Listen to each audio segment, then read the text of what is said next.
Halo guys, kalian mau ujian sertifikat bahasa Jerman tapi bingung ujiannya di mana dan seperti apa? Yuk simak bahasan berikut. Tapi sebelumnya boleh ya kalian subscribe, like, dan komen channel aku. Sebagai informasi, sertifikasi ujian bahasa Jerman berfungsi sebagai bukti kemampuan berbahasa Jerman yang diakui secara internasional. Sertifikat bahasa Jerman tingkat A1 bisa diajukan untuk permohonan visa tinggal di Jerman, bukti penguasaan bahasa untuk mengurus visa bagi suami atau istri yang ingin menyusul ke Jerman, dan mengajukan program au pair. Sertifikasi ujian bahasa Jerman di Indonesia dapat dilakukan melalui Goethe Institut dan Teltosh.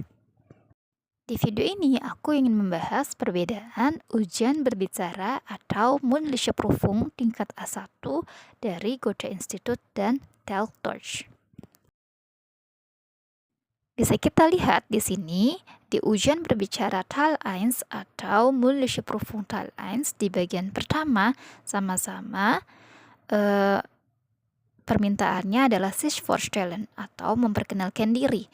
Dan kita bisa lihat juga ini ada dari Goethe Institut dan Teltosh, sama-sama juga template-nya Name sampai hobi, yakni ada nama atau nama, Alter umur, Land negara asal, Wohnort tempat tinggal, Sprachen bahasa, Beruf pekerjaan, hobi.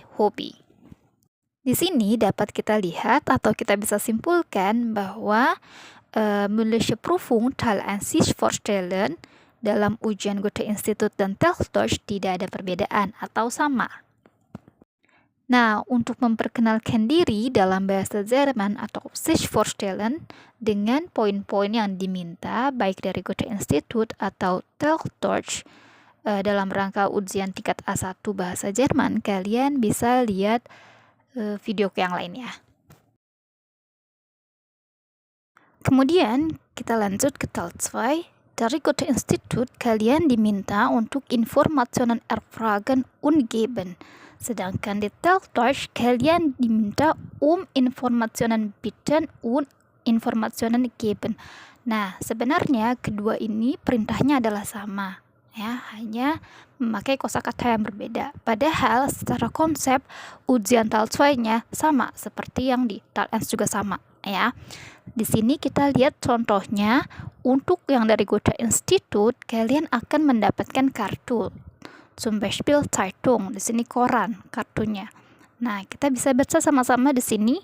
Ada temanya Einkaufen, kalian akan dapat kartu dengan tulisan Zeitung, dan di situ kalian diminta Informationen erfragen und geben. Nah, caranya seperti apa sih? Contohnya kalian diminta bertanya, kemudian partner kalian menjawab. Di sini ada contohnya, Entschuldigung, wo kann ich eine Zeitung kaufen? Sorry, di mana saya bisa beli koran? Mögliche Antwort im Supermarkt. Ya, jadi mögliche Antwort adalah kemungkinan jawaban, ya. Jadi bisa jawabannya lain, ya. Boleh supermarket atau dimanapun, ya. Yang penting di sini kita lihat adalah kata tanyanya wo, maka jawabnya harus keterangan tempat. Itu dia, ya. Nah, sekarang kita lihat di Teltosh kalian akan mendapatkan kartu. Zum Beispiel di sini Frühstück, ya, dengan perintah Informationen bitten und Informationen geben, ya. So, secara konsep seperti yang aku jelaskan tadi adalah sama. Hanya saja di Goethe Institut pakainya kata erfragen, dan kalau di Teltosh pakainya bitten. Nah, kalian gak perlu bingung, ya, karena bitten dan erfragen maknanya sama, ya. Good, sekarang kita lihat di sini contohnya, ya. Kalian dapat kartu dengan kata Frühstück dan disuruh membuat pertanyaan. Nah, contohnya, was essen Sie gern zum Frühstück? Ya, Anda suka makan apa untuk sarapan? Di sini mögliche Antwortnya Brot und Obst, ya, roti dan buah, ya. So, antwortnya bisa berbeda, ya, tapi kalian harus fokus pada kata tanyanya. Karena di sini kata tanyanya was, maka yang dijawab ya harus beda juga, ya. Makanannya apa? Itu dia, ya. Jadi bisa disimpulkan Teil 2 dalam ujian A1 baik Goethe Institut dan Deutsch sama-sama bitten atau erfragen menggunakan kartu. Nah, kartunya tertulis kosakata apa yang kalian dapat. Kalian bertanya, teman kalian yang nanti menjawab. Oke, jadi sekali lagi tidak ada perbedaan untuk Teil 2, baik Goethe-Institut dan Teil Deutsch. Nah, sekarang kita masuk ke Teil 3 ya. Di Teil 3, baik Goethe-Institut dan Teil, ya, untuk ujian berbicaranya sama-sama bitten formulieren, ya. Walaupun di Goethe-Institut ditambahkan darauf reagieren, tapi konsepnya pun di Teil ada darauf reagierennya jika kita melihat contohnya di sini, ya. Nah, bitten formulieren itu apa sih? Bitten formulieren adalah bermakna minta tolong, ya, minta tolong untuk ambilkan sesuatu atau minta tolong untuk melakukan sesuatu. Bisa dilihat juga Beispielnya atau contohnya benar-benar sama menggunakan gambar gelas, ya. Nah, kemudian cara menjawabnya seperti apa sih untuk bitten formulieren? Nah, tentu ya, karena kita minta tolong di sini perintahnya, maka harus ada kata makna bitte yang artinya tolong, seperti itu. Nah, untuk di Goethe-Institut mereka memberikan contoh kalimatnya gib mir bitte ein Glas Wasser. Sedangkan di Teil ein Glas Wasser bitte. Nah, itu semuanya sama aja ya, bitte-nya bisa di tengah-tengah atau bitte-nya bisa di terakhir ya, sama kayak kita minta tolong dong ambilin gelas atau ambilin gelas dong tolong. Nah, itu kan juga sama aja ya, tidak membuat kalimat itu salah ya.